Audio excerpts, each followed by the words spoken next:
प्रिय विद्यार्थियों, मैं हनुमान प्रसाद शर्मा आप सभी को व्याकरण से संबंधित जो छोटे छोटे चैप्टर हैं उनके विषय में पढ़ाने जा रहा हूं। तो आज का हमारा चैप्टर है वर्ण विचार, या इसको ध्वनि विचार भी कह सकते हो। तो देखें वर्ण की डेफिनेशन। वर्ण किसे कहते हैं? तो वह छोटी से छोटी मूल ध्वनि जिसके टुकड़े न किए जा सके उसे क्या कहेंगे? उसे वर्ण कहते हैं।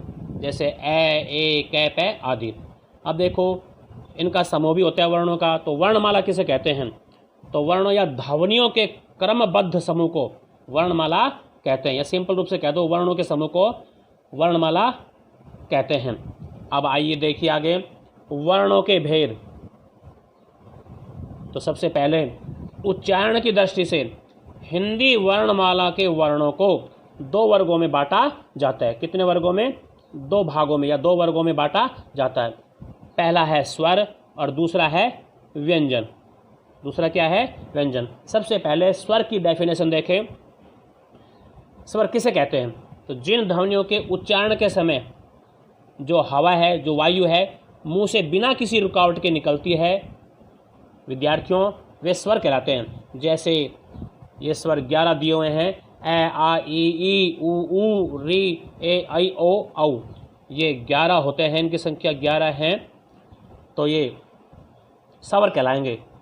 इनके अलावा जो आगे अंग अह आते हैं उनकी गिनती, उनको अयोग वाह में लिया जाता है, और जो अंग है उसको अनुस्वार के रूप में प्रयोग किया जाता है, और जो अह है वो विसर्ग के रूप में, जो कि दो खड़े बिंदु हैं जो है की ध्वनि देते हैं, वो विसर्ग कहलाते हैं। तो जो अनुस्वार और जो विसर्ग हैं वो चले जाते हैं अयोग विभाग के अंतर्गत। आइए अब उच्चारण काल की दृष्टि से स्वर के कितने भेद हैं? तो देखो बच्चों, स्वर के भेद देखो। पहला है ह्रस्व स्वर, दूसरा है दीर्घ स्वर, और तीसरा स्वर ये संस्कृत व्याकरण में माना गया है। हिंदी में आप लोग बस ह्रस्व स्वर और दीर्घ स्वर को ही मानना। जो ये तीसरा है इसका चलो मैं थोड़ा सा परिचय करा देता हूँ आप लोगों को। बाकी ये संस्कृत व्याकरण में जो तीसरा है ये संस्कृत व्याकरण में इसका प्रयोग किया जाता है। ये संस्कृत व्याकरण में आता है, इसलिए इसका संस्कृत व्याकरण में ही इसका प्रयोग जाने। पहले देखो ह्रस्व स्वर किसे कहते हैं? जिन स्वरों का उच्चारण करते समय कम से कम समय लगे, इस बात को ध्यान रखना, कम से कम समय लगे, वे क्या कहलाएंगे? ह्रस्व स्वर कहलाते हैं, या उसे ह्रस्व स्वर कहते हैं। इन्हें मूल स्वर या लघु स्वर के नाम से भी जाना जाता है। बच्चों इनकी संख्या 4 होती है। ये 4 होते हैं।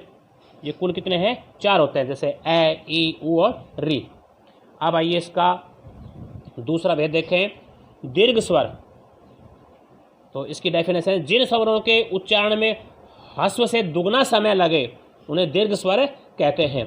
कि ह्रस्व से दुगना समय, डबल दुगना समय लगे उन्हें दीर्घ स्वर कहते हैं। बच्चों इनकी संख्या 7 होती है। कितने होते हैं ये? 7। आ ई ऊ ए आई ओ औ, 4 ऊपर हो गए, 7 ही हो गए, टोटल 11 होते हैं। तो इस तरह से ये ह्रस्व और दीर्घ स्वर आगे। और पलु स्वर जो कि संस्कृत व्याकरण का हिस्सा होता है, देखो इसके बारे में थोड़ा मैं बता देता हूँ। जिन स्वरों के बोलने में ह्रस्व स्वर से तिगुना समय लगता है उसे प्लु स्वर कहते हैं। जैसे ओम, सुभाउस, राम आदि। किसी को पुकारने के लिए, बुलाने के लिए, दूर से किसी को पुकारने बुलाने के लिए या उच्चारण करने के लिए इनका प्रयोग किया जाता है। अब आइए उत्पत्ति के आधार पर स्वर कितने प्रकार के होते हैं? तो उत्पत्ति के आधार पर स्वर बच्चों 2 प्रकार के होते हैं। नंबर 1 मूल स्वर, नंबर 2 संधि स्वर। पहले मूल स्वर के बारे में जाने। मूल स्वर किसे कहते हैं?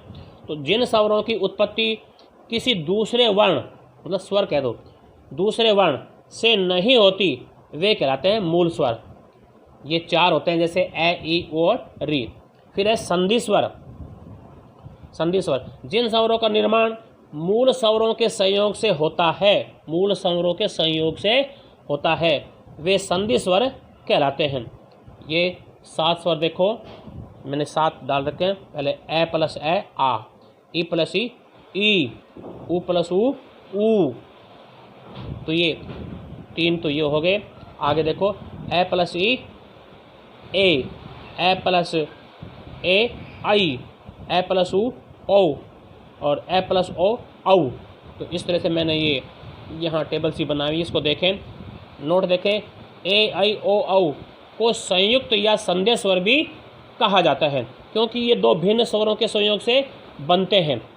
जैसे देखो वही है, ऊपर मैंने बता रखा, वही नीचे डाल रखा है, देख लेना। जैसे ए किसके संयोग से बना है ये, ए या ए में ई मिला दो, या आ में ई मिला दो, ए में ऊ मिला दो, ए में ए मिला दो, ए में ये ओ मिला दो, तो ये बन जाते हैं ए ओ आई औ। तो दो गुण के कारण होते हैं और दो वृद्धि के कारण होते हैं।